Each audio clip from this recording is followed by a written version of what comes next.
Assalamualaikum dan salam sejahtera. Amir Ashraf Maslan untuk edisi Buletin Selatan 5 November 2014. Tourism Malaysia Johor telah menganjurkan program pembangunan pakej pelancongan 3P bagi membantu mempromosi Taman Negara Johor Endau Rompin Selai kepada para pelancong tempatan dan luar negara. Menurut pengarahnya, Ezwar Zar Ayub Azari, program kali ini menitik beratkan pembangunan pakej di Taman Negara tersebut di samping mempromosi serta memasarkan pakej Taman Negara menerusi agensi-agensi pelancongan tempatan. Pada versi pada kali ini, kita mementingkan kepada pembangunan pakej. Kenapa kita kena bangunkan pakej? Kalau kita tanya pada rata-rata lah, semua orang boleh buat program datang ke sini. Bezanya, program kali ini ialah kita menitik beratkan penggunaan agensi-agensi pelancongan tempatan.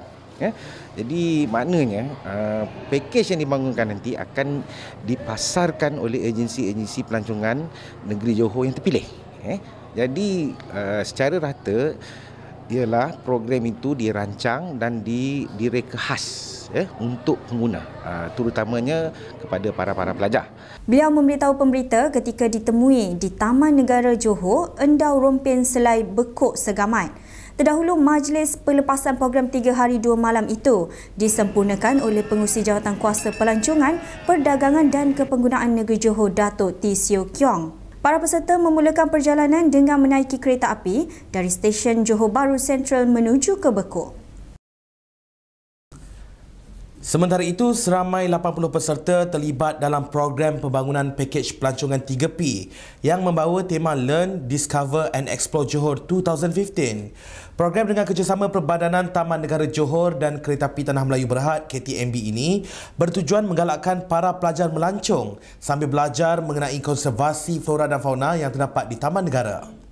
Selain pelajar dari institusi pengajian tinggi, peserta lain yang turut terlibat ialah agensi-agensi kerajaan, wakil media tempatan serta agensi pelancongan swasta. Sepanjang 3 hari berada di Taman Negara berkenaan, para peserta didedahkan dengan pelbagai aktiviti termasuk night walk dan merentas hutan. Kesemua aktiviti yang dijalankan bukan sahaja mampu memberi pengalaman baharu, malah mendidik mereka untuk lebih mengenali dan memahami serta memupuk semangat cinta terhadap alam semula jadi.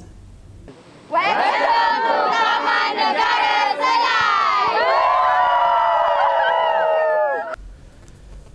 Pergaduhan yang tercetus hanya kerana berselisih faham ketika minum minuman keras berakhir apabila seorang bapa cedera ditikam di belakang badan dalam satu kejadian di kawasan perumahan di Selesa Jaya Skudai.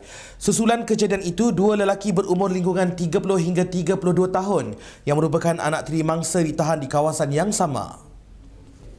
Menurut Ketua Polis Daerah Nusajaya Superintendent Nur Hashim Mohamad, suspek ditahan selepas isteri mangsa membuat laporan polis berhubung kejadian itu yang berlaku kira-kira pukul 12.52 malam pada Isnin lalu.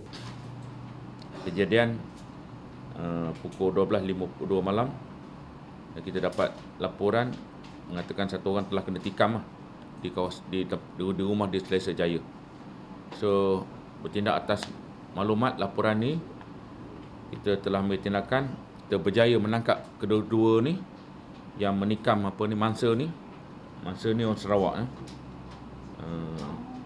Dan lepas tu kita tangkap kedua-dua. Kedua-dua ni ada hubungan sebagai anak tiri kepada mangsa. Dan kita dapat rampas pisau dia dan juga besi yang tu.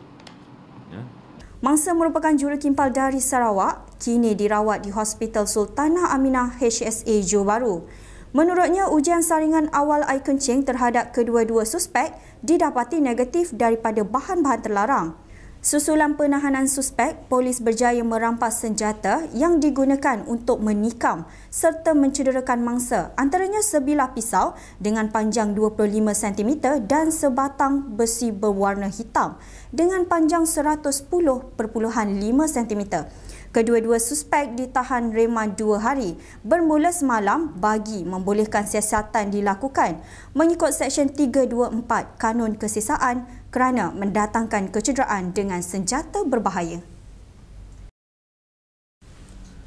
Dalam perkembangan lain, bertindak atas maklumat, polis berjaya menahan 2 lelaki dipercayai terlibat dalam kes samun di Jalan 5 Kedai ke Mutiara Rini pada pukul 12.10 pagi Jumaat lalu. Menurut Superintenden Nur Hashim, kedua-dua suspek berusia lingkungan 23 hingga 24 tahun yang menaiki sebuah kenderaan jenis Proton Iswara diperiksa selepas didapati berada dalam keadaan yang mencurigakan.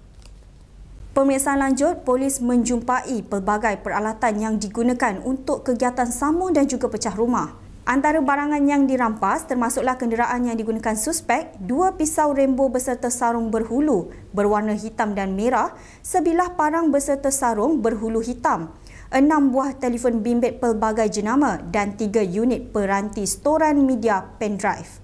Semasa polis Putrajaya ni, anggota polis Putrajaya sedang membuat rondaan pada 31 bulan 10 lebih kurang pukul 12.10 pagi telah menahan sebuah kereta, sebuah kenderaan Proton Iswara. Itu dalam ada 2 lelaki keadaan mencurigakan, dan hasil pemeriksaan kita menjumpai pelbagai barang pelbagai barang dan juga senjata, yang mana senjata ni dipercayai digunakan untuk melakukan samun, dan barang-barang yang ada depan tuan-tuan dan puan-puan ni adalah dipercayai hasil samun. Beliau berkata demikian pada sidang media di Ibu Pejabat Polis Daerah IPD Nusa Jaya. Hasil siasatan awal, suspek mengaku terlibat dengan kes samun dan 5 kes pecah rumah di sekitar kawasan daerah Nusa Jaya dan Johor Bahru Utara. Suspek turut dipercayai bergiat aktif dalam melakukan samun dan pecah rumah lebih kurang 3 bulan lepas. Kedua-dua suspek ditahan reman bagi siasatan lanjut di bawah Seksyen 395 Palang 397 Kanun Kesiksaan mulai semalam hingga Khamis ini.